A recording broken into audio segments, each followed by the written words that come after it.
Xoş gördük, dəyərli izləyicilər. Ölkədə və dünyada baş verən ən son xəbərlərdən anındaca xəbərdar olmaq üçün Günlük Xəbərlər YouTube kanalımıza abunə olun və bildirişləri açmağı unutmayın. Azərbaycanda fevralın 18-də havanın yağmursuz keçəcəyi gözlənilir. Bu barədə Milli Hidrometeorologiya Xidməti məlumat yayıb.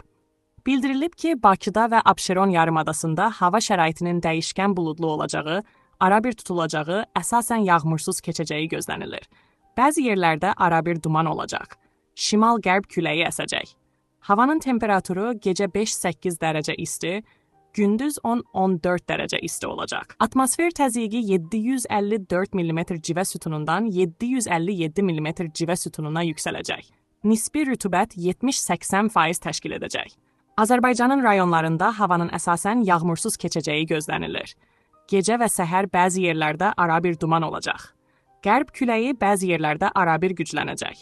Havanın temperaturu gecə 5-10 dərəcə isti, gündüz 19-24 dərəcə isti.